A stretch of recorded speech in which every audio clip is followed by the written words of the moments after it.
श्री स्वामी समर्थ. स्वामी शिदोरी या चॅनलमध्ये तुमचं खूप खूप मनापासून स्वागत आहे. स्वामींची नित्यसेवा कशी करावी, काय करावी असे अनेक प्रश्न स्वामी भक्तांना असतात. याची उत्तरं तुम्हाला याआधी पण मिळाली असतील. स्वामी हे आपल्या जीवनाचा आधार आहेत. त्यामुळे प्रत्येक स्वामी भक्त स्वामींच्या सेवेत तन मन धन अर्पण करून सेवा करत असतो. स्वामींच्या विचारांनी अनेक स्वामी भक्तांचं कल्याण झालं. दुःख अडचणी त्यांच्याजवळ घेऊन जाणाऱ्या भक्ताला स्वामींनी भरभरून दिले. स्वामी हे अनादी अनंत आहेत, म्हणून स्वामींची नित्य सेवा हा आपल्या आवडीचा विषय आहे.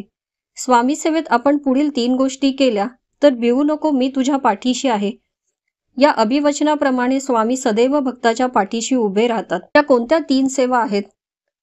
पहिली सेवा, स्वामींचा जप. स्वामींच्या नित्यसेवेत श्री स्वामी समर्थ या षडाक्षरी मंत्राला अनन्यसाधारण महत्त्व आहे. जितक्या श्रद्धेने आणि मनापासून तुम्ही स्वामी नामाचा जप कराल तेवढे स्वामी तुम्हाला जपतील.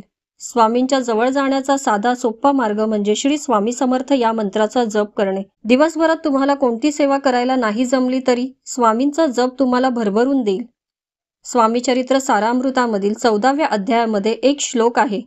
श्री स्वामी समर्थ हा षडाक्षरी मंत्र जपावा अहोरात्र, तेने सर्वार्थ पाविजे.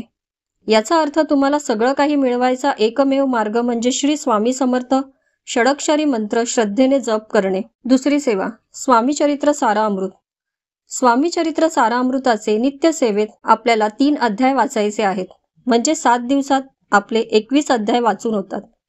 या ग्रंथात स्वामींनी अक्कलकोटमध्ये ज्या काही लीला केल्या त्या लीलांचे वर्णन या ग्रंथात आहे. तारक मंत्र. तारक मंत्र सर्वात सुंदर आणि प्रभावशाली आहे.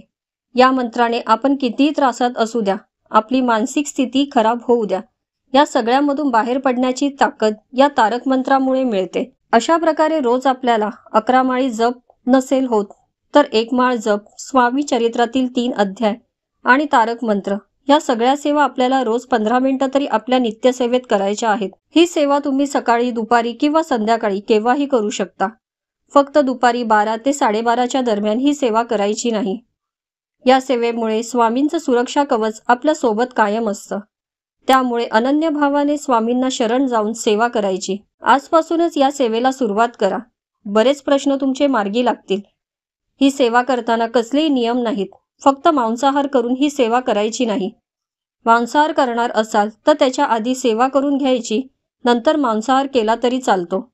त्याच्यानंतर स्वामींना 3 वेळा मुजरा करायचा. सकाळ संध्याकाळ नियमित स्वामींना न विसरता 3 वेळा मुजरा करायचा. फक्त सेवेला सुरुवात करा. आयुष्यात कष्टाला पर्याय नाही, पण त्यासोबत नशिबाची साथही लागते आणि तीच नशिबाची साथ आपल्याला स्वामींमुळे मिळते. फक्त सेवा करा, काही मागू नका. तुमच्यासाठी जे योग्य आहे ते स्वामी तुम्हाला देतील. आजचा व्हिडिओ आवडला असेल तर लाईक कमेंट नक्की करा. श्री स्वामी समर्थ.